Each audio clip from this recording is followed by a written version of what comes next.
Kembang Pepaya, cerpen Sani B. Kuncoro, narator Ken Petung.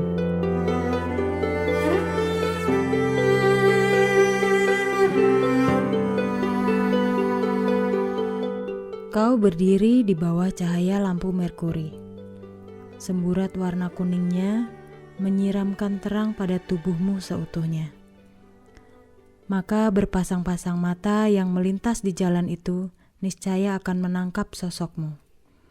Entah menatapmu dengan sungguh sejak di kejauhan, mungkin mengalihkan pandang dengan segera, atau mengabaikan dan bahkan menganggapmu seolah tak ada.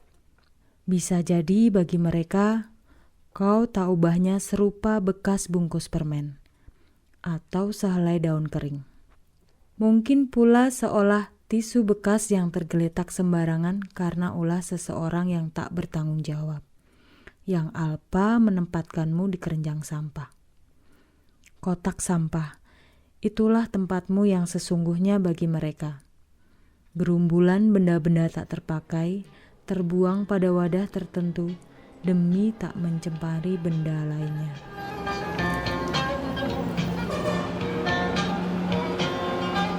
Bagi mata yang melepaskanmu akan disertai dengan berbagai ekspresi. Paling kerap adalah gairah yang liar, menelusuri utara selatan lekukmu, menjelajahi sejauh timur dari barat keseluruhan wilayah kulit tubuhmu. Tahap selanjutnya akan kau temukan dua kemungkinan.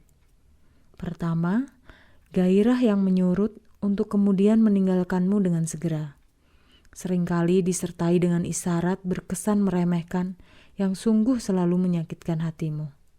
Seolah membenturkanmu pada kesadaran tentang keberadaanmu sebagai sesuatu yang tercecer dari lokalisasi yang seharusnya. Kemungkinan kedua adalah tatapan yang makin liar. Seolah terjulur lidah-lidah nafsu hendak menelanmu dengan segera dalam kunyahan yang tergesa. Tatapan jenis ini tentu saja tetap mengingatkanmu tentang ceceran sampah itu. Bahkan sejatinya makin meneguhkan perumpamaan itu. Namun yang ini kau terima dengan pemakluman, karena akan membawamu pada transaksi selanjutnya. Kesepakatan tentang sebuah barter.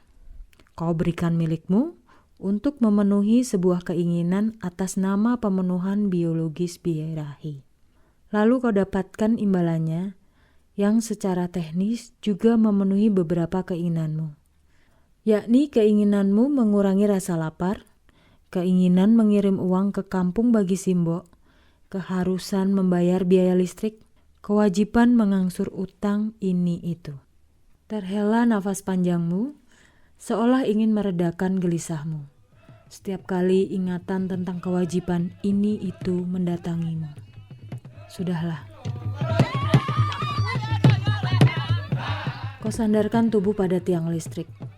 Dingin besi menyentuhmu, menambahkan rasa anyep udara dini hari yang nyaris menggigilkanmu. Ingin kau kenakan jaket, hingga terhalau gerak angin yang menyelusup melalui celah di antara kancing baju yang terbuka di dadamu. Keinginan yang belum saatnya kau penuhi sekarang.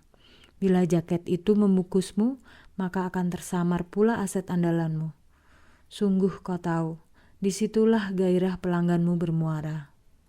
Tak mungkin pula kau sampirkan selendang demi menghangatkanmu, karena itu akan menutupi kilau kulit pundakmu.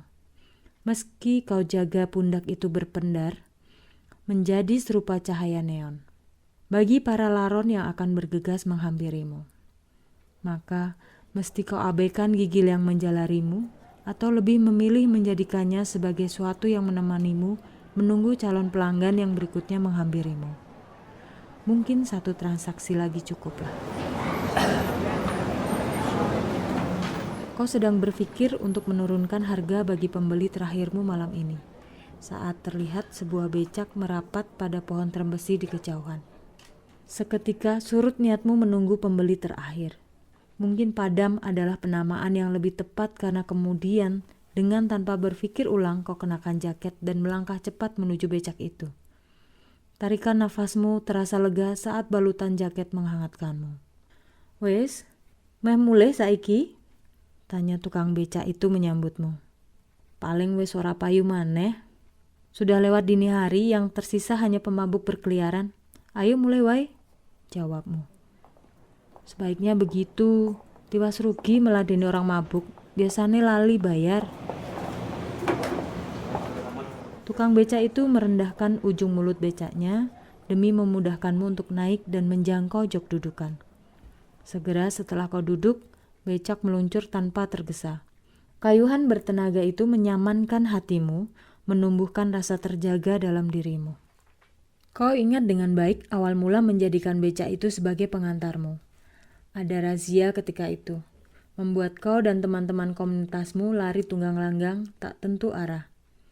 Saat masuk pada sebuah gang, entah dari mana datangnya, becak itu mendadak berada di dekatmu, seolah menyongsongmu. "Naik, cepat!" seru pengemudi kepadamu.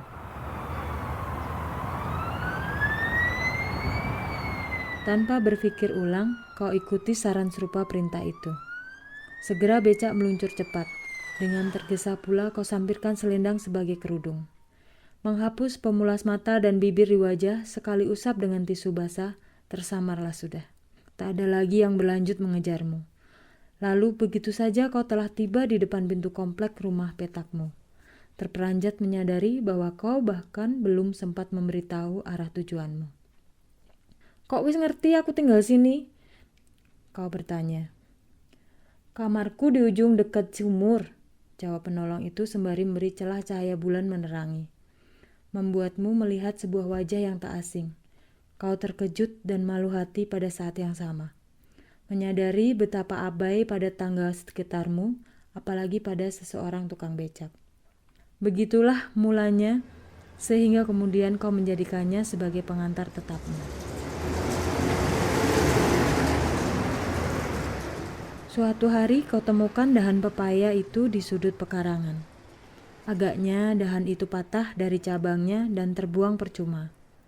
Di ujung dahan bergelumbul putik-putik kembang warna hijau muda yang belum sempat mengembang. Kau seret dahan itu menuju pulang.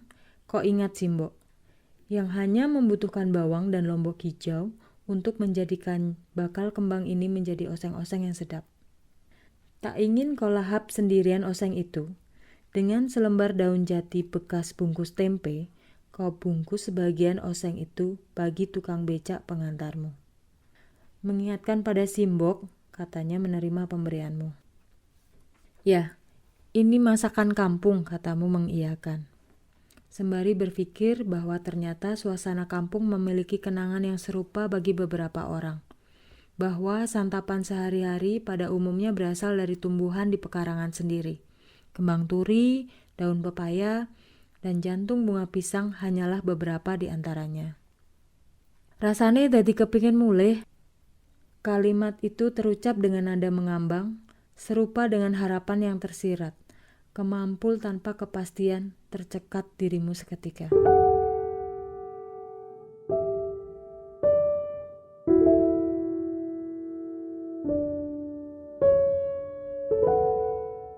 Pulang. Keberanian apa yang ada padamu untuk berpikir tentang pulang? Bahkan nyaris tak ada nyalimu untuk menyimpannya sebagai sekedar harapan. Pulang bagi orang kampung tak lepas dari oleh-oleh. Status PSK yang melekatimu sungguh bukan oleh-oleh yang layak dibawa pulang. Kau berbalik dengan segera, memilih kembali ke kamar petakmu, sebelum tukang becak itu menangkap gundah hatimu. Padahal sesungguhnya ingin kau dengar apa pendapatnya tentang oseng racikanmu. Kau selalu khawatir pada takaran garamnya yang seringkali agak berlebihan.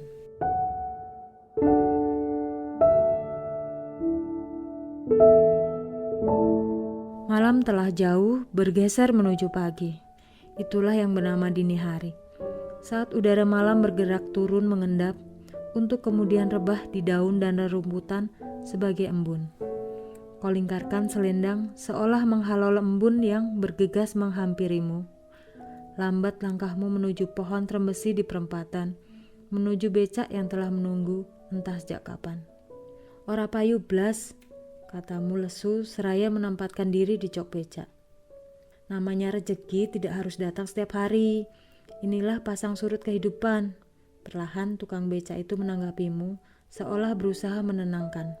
Tapi alih-alih tenang, kalimat itu justru serupa lelatu yang menyulut kepedihanmu.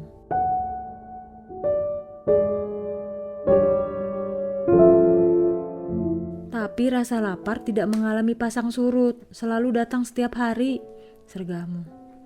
Dijalani sajalah. Rasanya kesel jalani urip, kepingin leren. Laju becak berhenti tiba-tiba. Sang pengemudi turun dari sadel dan lurus menghadapimu. Maksudmu ingin berhenti dari hidup yang seperti ini atau hidup yang sesungguhnya? Embuh, entahlah, jawabmu mengambang putus asa. Pokoknya aku pengen berhenti. Berapa mereka membayarmu? Untuk apa bertanya? Kau akan menyewaku? Mendadak tersulut perasaanmu oleh ketersinggungan yang tajam. Berapa? Wanimu piro? Kau balik bertanya. Bukan hanya dengan nada menantang, tapi lebih oleh rasa marah yang mendadak menggumpal memenuhi benakmu. Bagaimana kalau aku bayar dengan lamaran? Apa katamu? Marilah pulang bersamaku. Setiap hari aku mengantarmu, tapi sejatinya tak kuingin kau berada di sana ataupun di rumah petak itu. Aku ingin bawamu pulang pada rumah yang sebenarnya. Aku punya sepetak ladang dan pacul. Itu mas kawinnya. Apakah cukup?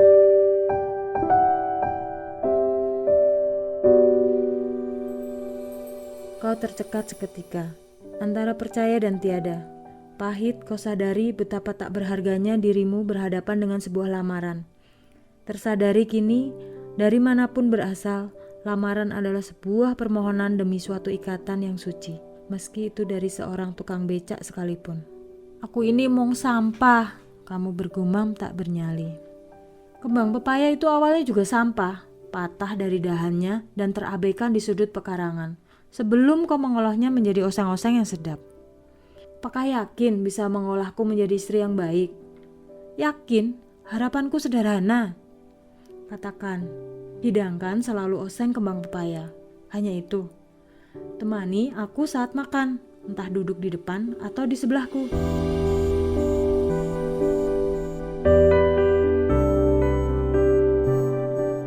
Kau ingat dahan pepaya yang patah itu. Terabaikan tak berarti di sudut pekarangan. Putik-putik kembang di ujung dahan itu niscaya akan melayu sia-sia sebelum petang. Siapa lebih beruntung daripada siapa? Kau yang beruntung mendapatkan bahan lauk oseng-oseng, ataukah kembang itu yang tak layu sia-sia, melainkan menjadi hidangan yang berarti? Saling berarti satu sama lain, itulah jawaban yang menghampirimu. Merobak kelopak matamu oleh karena sesuatu yang menghangatkan hatimu. Pohon pepaya, berbunga, dan berbuah tak kenal musim, mampu bertumbuh dimanapun, entah di musim penghujan atau pancaroba. Sanggup pula bertahan pada kemarau panjang. Maka kau yakin akan selalu menemukan putik-putik kembangnya setiap saat dan menghidangkannya bagi serupa kasih yang akan kalian miliki setiap hari. Kau terisak kemudian, membayangkan bahwa kau akan menuju pulang, tak terlupa membawa oleh-oleh untuk Simbo, sebuah pinangan untuk direstui.